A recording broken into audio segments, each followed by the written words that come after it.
আমার ভিসাটা দিয়ে দেওয়ার কথা ছিল যে ওরা একটা আমাকে টেক্সট করলে আমি দেন পাসপোর্টটা রিসিভ করব। ওই টেক্সটটা এখনো পর্যন্ত আমি পাইনি। তো ওইটা হয়তো আজকের মধ্যে আমি পেয়ে যাব।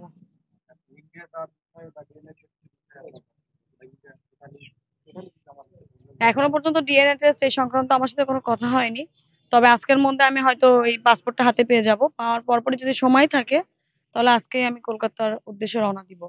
আর ডিএনএ টেস্টের যে ব্যাপারটা বললেন এটা আমার সাথে এখনো পর্যন্ত এরকম কোনো কথা হয়নি। তবে যেটা আমরা নিউজে দেখছি যে যে মাংসের ব্যাপারটা দেখানো হচ্ছে, তো অবশ্যই ওটা ডিএনএ টেস্ট না হলে তো এটা আসলে আমরা সঠিক প্রমাণ হিসেবে তো মেনে নিতে পারবো না। অবশ্যই ডিএনএ টেস্ট করা হবে।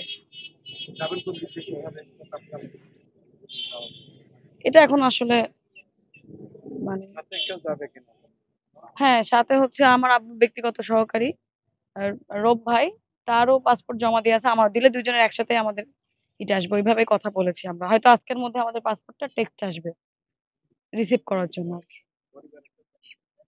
আমার চাচা যাবে। আমার চাচার অলরেডি ভিসা আছে। হ্যাঁ, ওখান থেকে না, মেইল দেয়নি। আমার সাথে কথা হয়েছিল যে আমি জিজ্ঞেস করছিলাম যে আসলে কি আপডেট, লাস্ট আপডেটটা কি। আর এখনো পর্যন্ত আমি কোনো আপডেট পাইলাম না বা কি হলো বিষয়টা।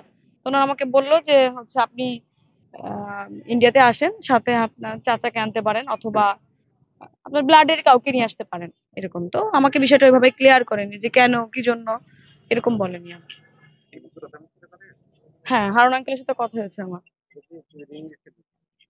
আমি আঙ্কেলকে কল করছিলাম, আবার আঙ্কেল আমাকে কল দিয়ে এটাই জানিয়েছে বারবার। আমি এটা রাতের বেলা, গতকালকে রাত 11টা, 11টা সাড়ে 11টা। হ্যাঁ, রাতের দিকে, এক্সাক্ট টাইমটা মনে নেই, রাতের দিকে।